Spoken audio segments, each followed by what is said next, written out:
नमस्कार, लोकमंच न्यूज देख रहे हैं आप। मैं हूं आपके साथ सुरभि राजपूत। योगी राज में क्या डॉन मुख्तार अंसारी, सपा के कद्दावर नेता आजम खां व बाहुबली अतीक अहमद जैसे नेताओं की जमीन खिसक चुकी है? ये अपने आप में एक बहुत बड़ा सवाल है। जेल से ही मुख्तार अंसारी लगातार चुनाव जीतते चले आ रहे हैं। आजम खां की भी लोकप्रियता किसी से छुपी नहीं है। आजम खां की क्या लोकप्रियता है ये तो खैर जग जाहिर है। ये तो बानगी भर है कि कई गैंगस्टर जो यूपी की अलग अलग जिलों में कैद हैं, लेकिन वो अपनी जीत की इबादत जेल की सलाखों के पीछे लिख डालते हैं। 2022 के चुनाव में कई राजनीतिक दलों ने दागी नेताओं की पार्टी में शामिल कराने की होड़ मचा दी है और इसमें बीजेपी, बसपा और सपा का माफिया प्रेम सबसे पहले ही उजागर हो चुका है। ऐसे में चुनाव की क्या तस्वीर होगी, ये काफी दिलचस्प है। इसी पर चर्चा करने के लिए हमारे साथ हमारे कुछ मेहमान जुड़ने वाले हैं, जिनसे जानने की कोशिश करेंगे कि क्या अब लोकतंत्र की चाबी माफियाओं के हाथ में जनता सौंपेगी या फिर उनके हाथ में ही कौड़ी की हाथ लगेगी। ये सवाल इसलिए यहां पर उठने लगा है क्योंकि जिस तरीके से लगातार अब बसपा सुप्रीमो मायावती ने कहा है कि अब कहीं ना कहीं बाहुबली नेता आजम खां उनकी पार्टी से निकाले जा सकते हैं और इसके बाद कई तरह के ऐसे सवाल उठने लगे हैं। इसी पर आज हम चर्चा करने वाले हैं। हमारे साथ हमारे मेहमान जुड़ेंगे। 2022 में विधानसभा चुनाव और चुनाव को लेकर सभी तैयारी अपने चरम स्तर पर दिखाई दे रही है। हम अपने मेहमान से आपका परिचय करा देते हैं। अनुपम भंडारी जुड़ गए हैं, नेता बीजेपी। स्वागत है आपका सर लोकमंच न्यूज में। हमारे साथ जुड़ गए हैं ओमकार सिंह कटारिया, नेता कांग्रेस। आपका भी स्वागत है लोकमंच न्यूज में। और निर्मोच यादव, नेता समाजवादी पार्टी के हैं। आप तीनों का ही बहुत बहुत स्वागत है लोकमंच न्यूज में। चर्चा की शुरुआत करेंगे और सबसे पहले अनुपम जी आपके पास आएंगे। इस बार का भी जो चुनाव होगा, क्या पिछली हर बार की तरह जैसे कि हम देखते आए हैं कि किस तरीके से बाहुबली नेता जेल के पीछे ही चुनाव जीतते भी हैं और जीतने का दम भी भरते हैं, इस बार भी कुछ ऐसा ही होने वाला है क्या? अनुपम जी, सवाल आपसे है। सर्वप्रथम लोकमंच के समस्त दर्शकों को मैं नमस्कार करता हूं। और जहां तक कि हर बार की तरह बड़ा अच्छा टॉपिक लेके आते हैं हम लोग। देखिए, सरकार के पास में जो चीजें हैं वो सारी जनता को पता है। जिस तरीके सरकार का मैनेजमेंट है, जिस तरह सरकार आदित्यनाथ योगी जी की इसकी अगुवाई में कार्य कर रही है, उसके सारे चाहे बूथ स्तर पे देख लीजिए, आप मंडल स्तर पर देख लीजिए, जिले स्तर पर देख लीजिए, प्रदेश स्तर पर देख लीजिए, तो जिस स्तर पर जिस तरह से कार्यवाही काम हो रहा है और जिस तरीके से विकास के मुद्दे पे जो हम लोग काम करते आए हैं, उसी काम को आगे बढ़ाने का कार्य सरकार कर रही है और करती रहेगी। दूसरी बात ये, जहां तक की बात है, ये माफिया राज, गुंडा राज, इसके लिए तो कोई जगह ही नहीं है उत्तर प्रदेश के अंदर। उत्तर प्रदेश में ये आप बोल रहे हैं सर कि माफिया के लिए जगह नहीं है? आप भी जानते हैं कि पिछली बार जब चुनाव जीती थी तो 33% ऐसे नेता जीत कर आए थे जिनके ऊपर या तो 5 साल की सजा है या फिर 5 साल से उन्हें ज्यादा सजा हो चुकी है। ऐसा आप बोल रहे हैं सर? देखिए, अभी तक का जहां तक बात है, कोई भी ऐसा हमारा जितने भी विधायक है या मंत्री हैं, ऐसा कोई व्यक्ति नहीं है दागी हो। मैं पहले बता देता हूँ, उत्तर प्रदेश के अंदर बीजेपी खास में कोई भी ऐसे व्यक्ति की कोई भी जगह नहीं है जो जिसने कोई भी ऐसा कार्य किया हो जो समाज के लिए घातक सिद्ध हुआ हो।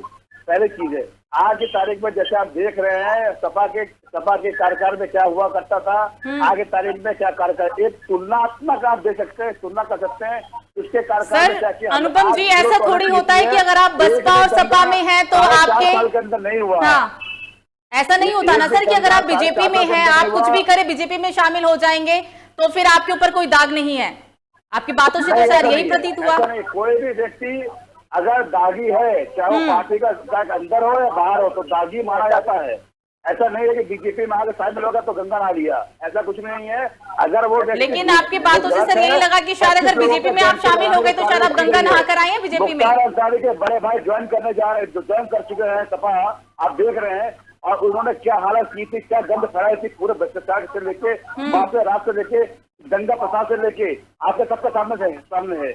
आज आप देख सकते हैं, आज की तारीख में उत्तर प्रदेश ने एक ऐसा मानक सेट कर रखा है पूरे देश के अंदर कि एक भी दंगा नहीं हो सकता। अगर दंगा हो रहा है तो उसकी भरपाई दंगाई से ली जाती है। तो योगी जी तो वैसे भी कहते हैं कि यूपी के अंदर ठोको पॉलिसी है।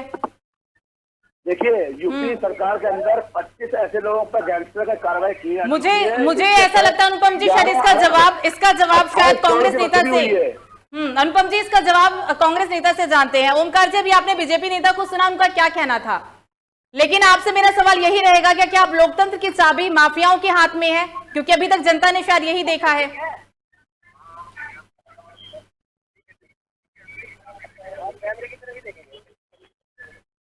ओम प्रकाश जी, नमस्कार। आपको भी नमस्ते सर। पहले लोक मंच के दर्शकों को बहुत बहुत सादर प्रणाम और सभी साथियों को बधाई, और आप लोक मंच के सभी पत्रकारों को और सम्मानित साथियों को इसलिए बधाई कि आप हर बार नए मुद्दे लेकर आते हैं। देखिए, अभी हमारे बीजेपी के सम्मानित साथी ने कहा कि बीजेपी में गुंडों की, माफियाओं की कोई जगह नहीं है। मैं ये बात कहना चाहता हूँ कि उत्तर प्रदेश के अंदर जो गुंडा राज आदित्य योगी नाथ जी की सरकार में चल रहा है, वो पहले कभी ना चला है ना आगे चलेगा। जो भी गुंडे हैं, माफिया हैं, जो बीजेपी में शामिल हो जाते हैं वो पवित्र हो जाते हैं, उनको उससे कोई अपराध नहीं रहता है। बाकी दूसरे दलों में जो लोग राजनीति कर रहे हैं वो अपराध मुख्तार अंसारी, हो सकते हैं। कटारिया साहब, मुख्तार अंसारी बीजेपी में नहीं है, आजम खां बीजेपी में नहीं है सर। नहीं, और हमारे बहुत सारे अभी आप देख रहे होंगे तमाम पार्टियां मुख्तार अंसारी और आजम खां जैसे नेताओं पर दाव लगा रही है, लेकिन बीजेपी ने भी यहाँ दाव नहीं लगाया है। देखिए, मैं तो एक जैसे दल से आता हूँ, हमारे यहाँ तो कभी भी कानून से खिलवाड़ करने वाले लोगों को और गुंडों को, माफियाओं को कांग्रेस पार्टी कभी समर्थित नहीं करती है। मैं एक बात ये कहना चाहता हूँ कि समाजवादी पार्टी ने आजम खां को रखा है, बसपा ने मुख्तार अंसारी नकवी को, तमाम लोगों को रखा है। मैं एक बात आपसे ये कहना चाहता हूँ कि पहले जब मायावती भी पार्टी से वो एमएलए बने, एमपी बने, जब वो ठीक थे, अब उन्हें माफिया दिखाई दे रहे हैं और तमाम बीजेपी के खिलाफ है। बीजेपी में तमाम लोग ऐसे हैं कि इन लोगों ने कई लोगों की सदस्यता ली, पार्टी में ली है भाजपा में, और फिर उनकी सदस्यता रद्द कर दी। अभी पहली बार जब 2017 में चुनाव हुआ था तो कम से कम 35 से लेकर 40 विधायक इसके बीजेपी के आए थे, जिनके खिलाफ तमाम आपराधिक मामले, कुल 33% विधायक थे। 403 सीटों पे जो प्रत्याशी जीत कर आए थे, जो उम्मीदवार जीत के आए थे, उसमें से 33% थे, वो सभी पार्टी के थे ना। सिर्फ वो बीजेपी के नहीं कह सकते आप, वो बसपा के भी थे, वो सपा के भी थे, वो कांग्रेस के भी थे, तमाम पार्टी इसमें शामिल थी सर। कांग्रेस के 7 विधायक कौन ले आए? 7 विधायकों में एक भी अपराधी नहीं है। सीटें कितनी जीती कांग्रेस ने? पार्टी के 7 एमएलए 2017 के चुनाव में जीते, में एक अपराधी नहीं है। बीजेपी में से जो लोग आए जीत के जितने भी, उनके खिलाफ बीजेपी ने क्या कार्रवाई की? मेरा ये मानना, मैं स्पष्ट रूप से कह सकता हूँ कि जो भी व्यक्ति कितना भी क्लेम करने वाला हो, गुंडा हो, माफिया हो, अपराधी हो, बीजेपी में आ जाता है तो उसके सब अपराध मुक्त हो जाते हैं। मतलब आपको ऐसा ही लगता है कि अगर बीजेपी में आ गए तो अब गंगा नहा कर आए हैं? साहब, हाँ, गंगा नहा के बिल्कुल 100%। बाकी वो भ्रष्टाचार भी खत्म, उसका अपराध भी खत्म, सब चीजें खत्म हो जाती है। निर्मोज यादव जी कब रुख करते हैं सर? अभी आपने दोनों ही नेताओं को सुना, लेकिन आपसे तो सवाल यहाँ पूछना बिल्कुल बनता है कि क्या कहें आजम खां की बात को, जिस तरीके से चीजें सामने अब देखने को मिल रही है, क्या कहें हम इसे? पहले आपके नेता कहते थे कि हमारी पार्टी में किसी भी दबंग टाइप के लोगों की कोई एंट्री नहीं है, कोई डॉन नहीं आ सकता, लेकिन अब क्या कहेंगे नेता? मैं पहले लोकमंच का बहुत बहुत धन्यवाद कहूंगा कि उन्होंने मुझे डिबेट पे बुलाया, और सभी दर्शकों और पत्रकार बंधुओं का बहुत बहुत आभार, शुक्रिया। और मैं ये कहना चाहूँगा, पहले तो माननीय श्री आजम खान साहब के लिए बोला जा रहा है। एक तो वो माननीय सदन के सदस्य हैं, जो देश की सबसे बड़ी पंचायत के सदस्य हैं, उन्हें जनता ने चुनकर भेजा है, और वो उन्होंने शिक्षा की क्षेत्र की लड़ाई लड़ी है, आम जनता की लड़ाई लड़ी है। उनपे ये आपने कहा है, ये इसमें मैं संतुष्ट नहीं हूँ। उन्होंने हमेशा कमजोर, दबे कुचले लोगों के लिए लड़ाई लड़ी है, संघर्ष किया है, तो यहाँ आए हैं वो। लेकिन निर्मोज जी, मुख्तार अंसारी जेल के अंदर ही चुनाव जीत रहे हैं, मतलब कैसे? दावा भी करते हैं और जीत भी जाते हैं। अब वो हमारी पार्टी में तो थे नहीं, बीएसपी में थे। बीएसपी और की हमारे दूसरी पार्टी है। और मैं ये कहना चाहूँगा कि इसमें अब मैं क्या कह सकता हूँ, लेकिन बीजेपी ने तो बिल्कुल इसकी हद कर दी थी। आपने देखा है कि माफिया राज के नाम पर इन्होंने बिल्कुल हद कर दी। अभी मेरे भाई बोल रहे थे कि सपा हमारे पार्टी का भी नाम ले रहे थे, लेकिन हमारी पार्टी में आप देख सकते हैं हमारे माननीय जी साफ स्वच्छ छवि के नेता हैं, और उन्होंने पिछली बार 2012 के चुनाव में करके भी दिखा दिया कि उन्होंने कोई भी किसी अपराधी को किसी को भी सरकार में एंट्री नहीं होने दी थी और एक बहुत सुंदर और स्वच्छ सरकार चलाई थी। इस बार एंट्री कैसे फिर सर? कहाँ एंट्री किसी का ऐसा नहीं है। जो बातें सामने निकल कर आ रही है, जो राजनीतिक गलियारों में हलचल मची हुई है, क्या ऐसा नहीं लग रहा कि इस बार भी कुछ जो पिछली बार हमने देखा था या फिर जो दावे किए जाते थे वो इस बार नहीं होगा शायद? हम किसी अपराध पे समझौता नहीं करते, लेकिन उस पर राजनीतिक द्वेष की भावनाओं के कारण जो है ना मुकदमे लगाए जाते हैं। वो राजनीतिक द्वेष, अब आपने देखा होगा कि इस 4 साल में न जाने कितने राजनीतिक लोगों पर जो है ना द्वेष के कारण जो है ना मुकदमे लगे हैं। और ये इस वाली सरकार के बीच में आपने देखा होगा कि अपराधीकरण का तो ये अपराधीकरण की सरकार बन गई है। इसमें ना महिलाएं सुरक्षित रही हैं, ना ही कोई रोज वैसा आदमी कोई चलते। लेकिन सर योगी सरकार जीरो टॉलरेंस पॉलिसी लेकर आई। निर्मोद जी, योगी सरकार जीरो टॉलरेंस पॉलिसी लेकर आई अपराधियों के खिलाफ। जब आपकी सरकार थी तब कहाँ था ऐसा? नहीं सर, हमारा तो बिल्कुल कोई था ही नहीं। क्यों नहीं था? वही तो आपसे सवाल है कि अगर योगी सरकार में आप आरोप प्रत्यारोप तो शुरू से ही लगता है और काम ही यही है कि आरोप प्रत्यारोप का दौर चलता रहेगा, वो कभी खत्म नहीं होगा। लेकिन समाजवादी पार्टी ने क्या किया था अपराधियों से निपटने के लिए, अपराध से निपटने के लिए? अपराध से निपटने के लिए समाजवादी पार्टी ने तो सबसे पहले पहल की थी। 100 डायल मान्य जी ने हमारी सरकार में 100 डायल की सेवा उपलब्ध कराकर अपराध पर रोक लगा दी थी। वो 10-90 की सुरक्षा देकर महिलाओं को सुरक्षित किया गया था। 100 डायल का रिजल्ट इतना बढ़िया रिजल्ट आया कि अपराधी जो ना कहीं दिखाई नहीं देता था। हर 5 मिनट के अंदर उसके पास जो है ना पुलिस उसकी व्यवस्था होती थी, उसकी सुरक्षा होती थी। तो यादव साहब ये लोगों को नहीं दिखा क्या? डकैती, लूट, हत्या, बलात्कार कुछ था ही नहीं ऐसा। तो यादव साहब ये लोगों को नहीं दिखा क्या? 5 साल के बाद फिर सत्ता से बाहर कैसे हो गए? क्योंकि अभी आपने बोला डायल 100 ही हमने शुरुआत किया, 10-90 की सुविधाएं दी हमने महिलाओं के लिए, ये सब लोगों को तो दिखना चाहिए था। फिर आप बाहर कैसे हो गए सत्ता से? लोगों ने देखा और उन्होंने आज जो माहौल बनाया गया, एक वातावरण, दूसरे मैं उस विषय पे नहीं जाना चाहता क्योंकि अभी दूसरा विषय चल रहा है कि लोग बाग उसमें बह गए, भावनाओं में बह गए, उनकी आस्थाओं से खिलवाड़ किया गया, उनकी आस्थाओं को जो ना ताड़ कर और लोगों को जो ना धर्म के नाम पर अलग अलग तरीके से बहका कर उन्होंने जो ना एक पक्ष के खिलाफ मुहिम चलाकर, जबकि देश में सभी लोगों का बराबर का अधिकार है। तो समाजवादी पार्टी भी तो सर यादवों के लिए हमेशा से हितैषी रही है, आरोप तो ये भी लगे हैं। नहीं ऐसा कहीं नहीं है। यादवों के लिए सब समाज की रही है समाजवादी सरकार। समाजवादी पार्टी को प्रबुद्ध सम्मेलन करने की क्या जरूरत है? अब तो समाजवादी पार्टी भी प्रबुद्ध सम्मेलन करने जा रही है, ऐसा क्यों? सभी जाति धर्म को लेके चल रहे हैं तो प्रबुद्ध सम्मेलन की जरूरत क्यों?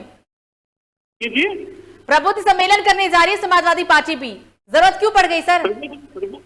नहीं प्रभु सम्मेलन इसलिए नहीं, प्रभु सम्मेलन इसलिए है कि लोग जो जागरूक लोग हैं, जो प्रभु अच्छे लोग उनको हैं, वो आगे बताएं कि कौन हमारे नेता बढ़िया है। वो अभी इस समय ना अंतर करेंगे ना कि जो 2012 से 17 के बीच में माननीय अखिलेश जी की सरकार चली और 17 से 20 की आज की सरकार चली है, लोग बहुत परेशान है। तो प्रबुद्ध लोग आज आगे निकल कर आ रहे हैं, वो खुद सम्मेलन कर रहे हैं, वो कह रहे हैं कि माननीय अखिलेश जी ही विकास का द्वार है और माननीय समाजवादी पार्टी की सरकार बनाकर ही हम यो ना मतलब ब्राह्मण समाज बीजेपी से परेशान है। अनुपम जी बोलिए सर, कई आरोप लग चुके हैं, जवाब दे दे आप एक एक करके। देखिए, आरोप तो लगाना कार्य है इन लोगों का, ठीक है, इसमें मैं नहीं बोलता कि जो कार्य है करना चाहिए इनको और इसके लिए यही अपना दायित्व निभा भी रहे हैं। परंतु जहां तक बात है, इनके पास कोई मुद्दे नहीं है। आगे तारीख में आप देख रहे हैं जो कार्य हुआ है उसके मैं आंकड़े के साथ बात करूं तो ज्यादा अच्छा रहेगा। ऐसे हवा बात करने से कोई फायदा नहीं है।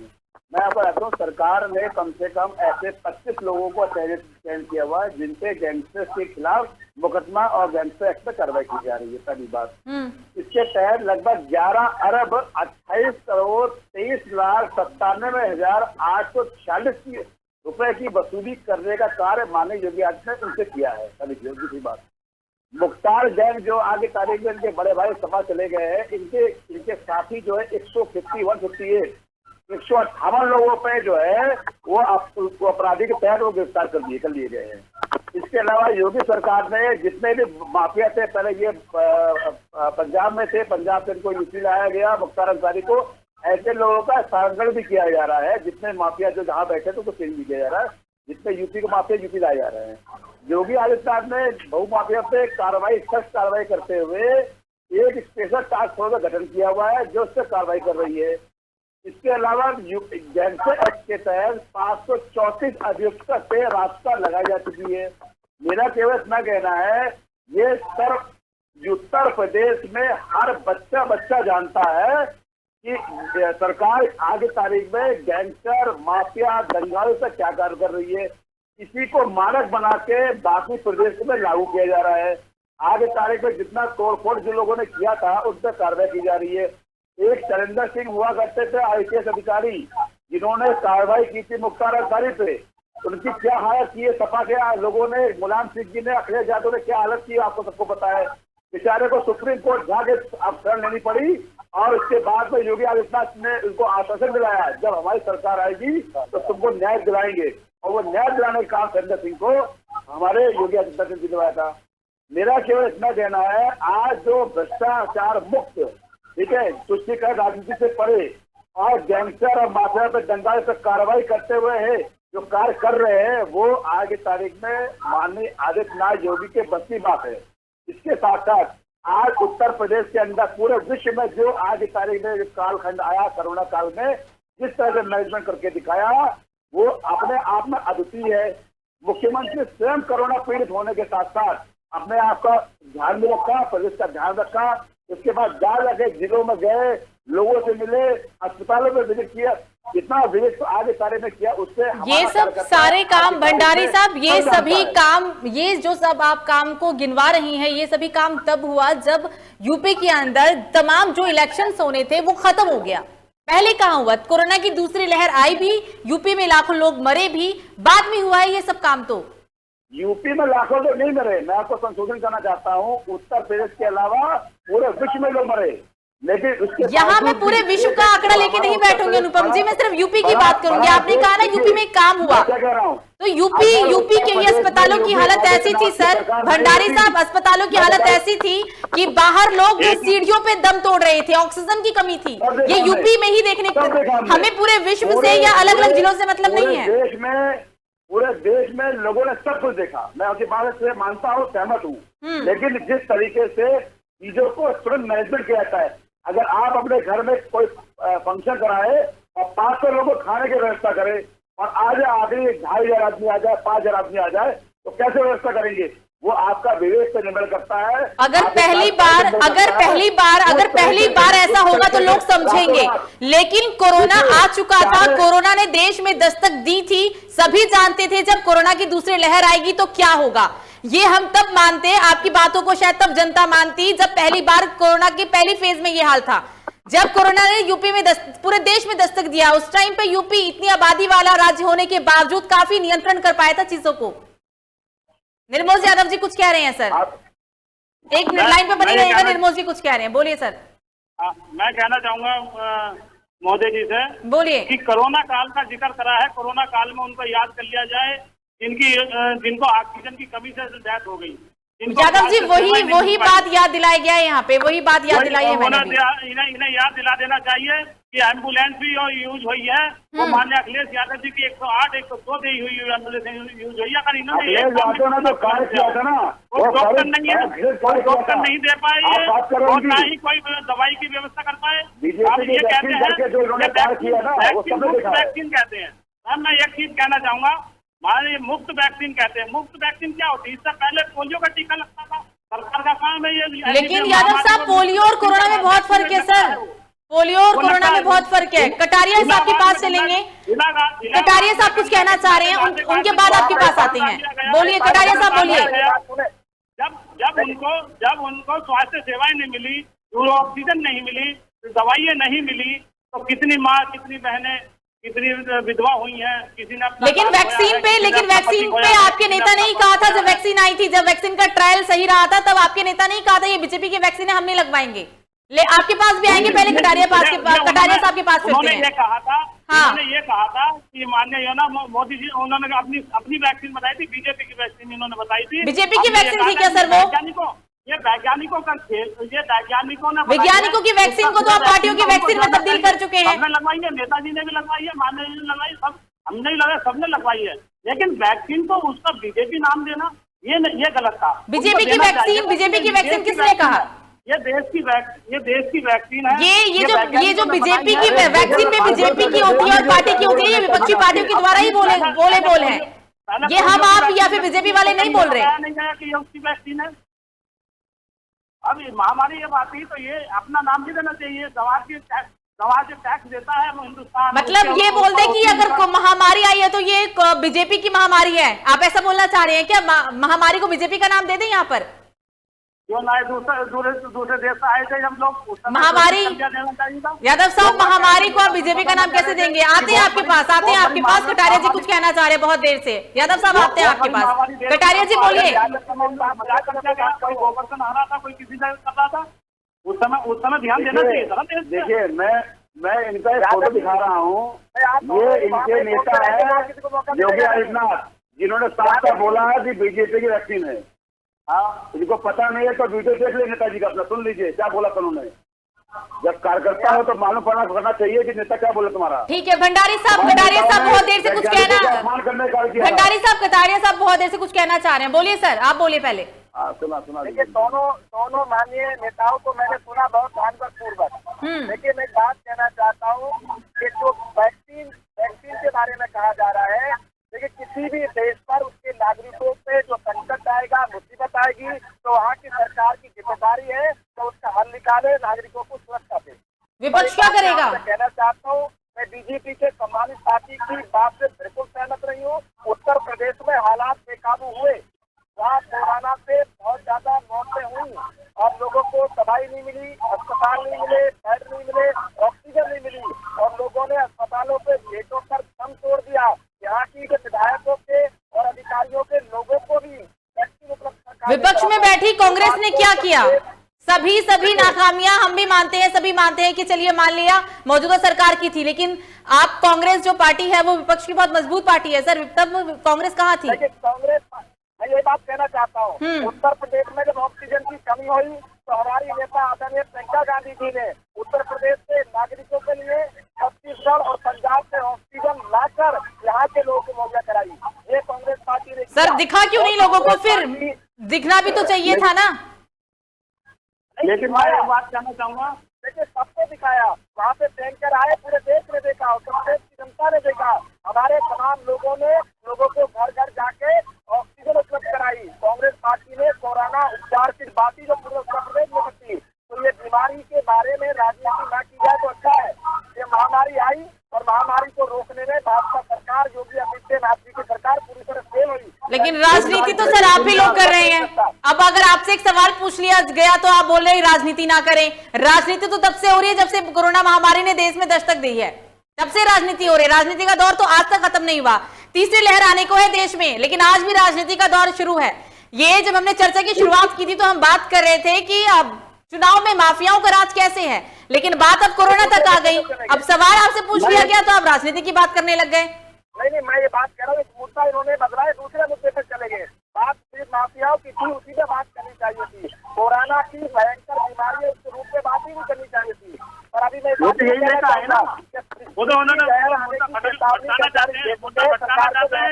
चलिए मुद्दे से नहीं भटकेंगे, वैसे भी सर समय तो बहुत कम बचा है, मुद्दे से नहीं भटकेंगे। यादव जी आपके पास आएंगे, बोलिए सर। ये बीजेपी की कलाकारी है कि वो मुद्दों से भटकती है, क्योंकि उनके यहाँ सारे अपराधी हैं, चाहे सेंगर साहब रहे हों, आपने देखा मौजूदा विधायक रहे और उन्होंने बलात्कार के केस में फंसे, मौजूदा सजा भी मिली, सजा भी मिली, कुलदीप सिंह सेंगर को सजा भी मिली। सर चिन्मयानंद स्वामी जी के बारे में पूछा जाए, इनसे पूछा जाए ठोकर नीति क्या होती है। कोई पुलिस को ठोक रहा है, कोई पुलिस वाले अपराधी को ठोक रहे हैं, अपराधी पुलिस वाले को ठोक रहे हैं। जब आपकी सरकार थी सर, जब समाजवादी पार्टी की सरकार थी तो हमने कुछ ऐसे ही देखा था, और अभी तो आपके नेता कहते भी है कि अगर समाजवादी पार्टी की सरकार आएगी तो हम उसका बदला लेंगे। उन्होंने ये तो नहीं कहा कि हम जनता के लिए क्या काम करेंगे, हम जनता के लिए क्या नीति लेकर आएंगे, कैसे विकास करेंगे, लेकिन वो ये जरूर बोलते कि हम बदला लेके दिखाएंगे। प्रयास किया है तो उसकी बराबर सजा दी गई है, लेकिन इसमें तो कोई सजा, इसमें तो कुछ है नहीं। आपने देखो ना, अपराधीकरण का सबसे बड़ा चेहरा अभी देखा आपने इन ब्लॉक प्रमुख चुनाव में एक महिला की चीरहरण किया गया, एक महिला का। इससे बड़ा तो और कोई अपराध हो ही नहीं सकता। महाभारत काल के बाद सबसे बड़ा अपराध इस बीजेपी सरकार में अब इसी विकास प्रमुख चुनाव में हुआ। और इससे बड़ा आपराधिक का समय नहीं देखा जा सकता। जिला पंचायत अध्यक्ष का चुनाव हुआ, जिला पंचायत अध्यक्ष के प्रत्याशी होते, उनकी किसी के घर पर दबिश डाली गई, किसी की सड़कें उखाड़ दी गई, किसी के खिलाफ FIR दर्ज की गई। यहाँ तक कि जो सदस्य थे बीडीसी के सदस्यों के खिलाफ थानेदार और दरोगा वो एक वारंट इशू लेकर जा रहे थे, उनके घर पर पहुंचाए जा रहे थे।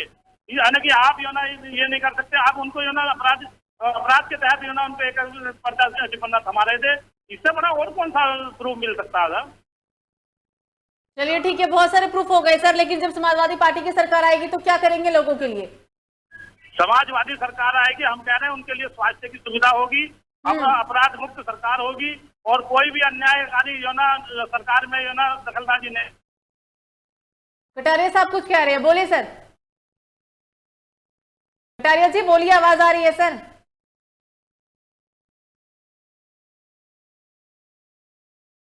कटारिया जी बोलिए।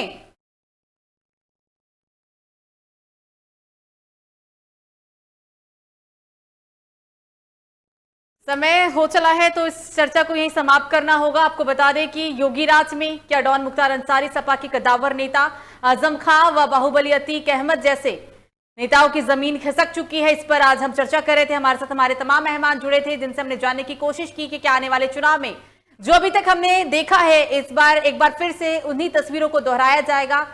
तीनों मेहमान हमारे साथ जुड़े, इसके लिए तीनों का ही बहुत बहुत शुक्रिया। कई गैंगस्टर जो यूपी के अलग अलग जिलों में कैद है, लेकिन वो अपनी जीत की इबादत जेल की सलाखों के पीछे लिख डालते हैं और ऐसा हमेशा से देखने को मिला है। 2022 के चुनाव में कई राजनीतिक दलों ने दागी नेताओं को पार्टी में शामिल करने की होड़ सी मचा दी। इसमें बीजेपी, सपा सभी का नाम है। ये नहीं कह सकते कि बीजेपी है, सपा है, बसपा है, सभी बड़ी पार्टियां ऐसी थी जिन्होंने जो भी माफिया थे उन्हें टिकट भी दिया और ऐसे माफिया जीत के भी आए। तो आज का सबसे बड़ा सवाल यहां पर यही बनता है कि क्या योगीराज में माफियाओं का क्या हाल है, क्योंकि जैसे लगातार योगी सरकार दावा करती है कि हमारे राज्य में और हमारी सरकार में माफियाओं के लिए कोई जगह नहीं है। ये दावे कितने सच साबित होंगे ये 2022 के विधानसभा चुनाव में ही देखने को मिलेगा। फिलहाल अभी के लिए मुझे दीजिए इजाजत। लोकमंच न्यूज पर खबरों का सिलसिला जारी रहेगा। नमस्कार।